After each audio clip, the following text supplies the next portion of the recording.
Well, hello and welcome to Mostly Mets. My name is Jimmy Mack, and today we have some breaking Mets injury news that I want to talk about. Jeff McNeil will be out for 4 to 6 weeks with a low-grade oblique strain or lat strain. I forget which one it is, but he's not going to be able to start the season with the team. He's going to be on the injured list to start the year. Now, this isn't a huge loss for the Mets because we do have a lot of depth on the middle infield. We've talked about it all offseason, all spring. We're trying to get the young kids an opportunity to play, and this is an opportunity. This gives an opportunity to a guy like Acuna to really try and take over that position. I know there's been a lot of people who have been very pro Acuna and very pro making him the starter. I've kind of cautioned against that because I'm not a huge fan of Acuna. I think he's a good player, but I don't think he should be put on the pedestal that a lot of Met fans do. He's a guy with a lot of speed. He plays great defense. He's got a little more pop than you would think for a guy his size, but overall, he's never really been able to do it in the minors. He's been very inconsistent in the minor leagues. I understand that for 2 weeks at the end of last season, he was great, and I will appreciate that forever. We don't make the playoffs without Acuna. He stepped in for Lindor when Lindor was hurt, and that I'll always be thankful for that. But I don't see the guy that a lot of Met fans do.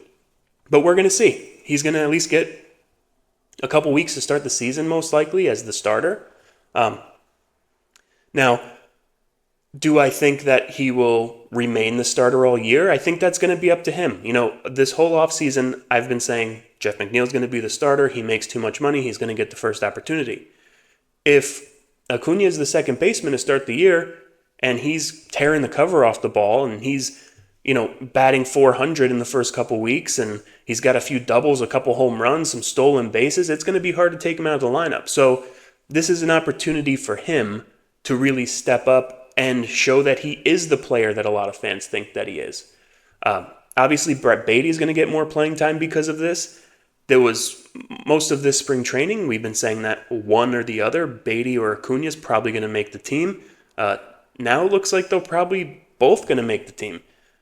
But I don't see Baty as a starting second baseman only because he hasn't played there, right? He's been great this spring. He's been hitting really well this spring. We've all seen that before. So I wouldn't anoint him as the next, now he's back as a big-time prospect.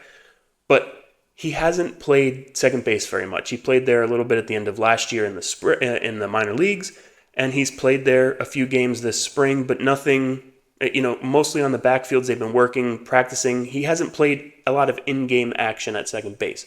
So saying you're the second baseman to start the season, for even if it's only for 2 or 3 weeks, I think is a mistake, and I don't think it's one the Mets are going to do. I just don't think they will trust him enough to take on the full load at second base. And I think it would kind of inhibit his batting, right? I think at this point we know Baty, if he's ever going to be anything, he's going to be a bat. He's not really a fielder. He's not a great defender. So if he's now learning a new position and trying to be the best he can at second base, it's going to take away from his hitting. I know that maybe that's not always true, but it's got to do something to you mentally, right? So the kids are going to get an opportunity, and I know people are probably very happy about that. There's so much Jeff McNeil hate, but over the last week, McNeil has really kind of been looking like the old McNeil. He's been hitting the ball down the line. He's been hitting the ball in the gap. He's been getting on base. When McNeil is right, when McNeil is hitting the way he should, he's amazing to watch. He's a guy who just gets hits. He gets 2 hits every day, 1 or 2 hits every day, and he's hitting the ball down the line. He's in the middle of everything. Now, we haven't seen that Jeff McNeil in a couple years, not since he won the batting title. We have not seen, the prime McNeil. But this spring so far, or lately in this spring, he's been doing just that. He changed his batting stance. His swing looks different. So, I don't know. It's a tough loss because in looking at it, I've been seeing a little bit of the old McNeil. And so I was kind of getting excited about that because McNeil of 2022 on this team would make our lineup so deep. I don't know that he was going to be that. So this isn't a huge loss. We're going to give the kids some opportunities, and we're going to see what we have. So obviously, not going to go into a big 20, 30-minute long video on who's going to replace McNeil and all that. We already know who the guys are. Everybody knows. So that's really all I got today.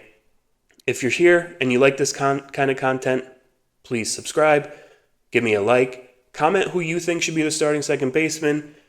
If you're happy that McNeil got hurt, I've seen a lot of people happy that he got hurt. Don't love that, but it is what it is. And let me know if you think Acuna takes over and becomes the starting second baseman for good now. Let me know in the comments. But yeah, that's all I got. So until next time, let's go Mets.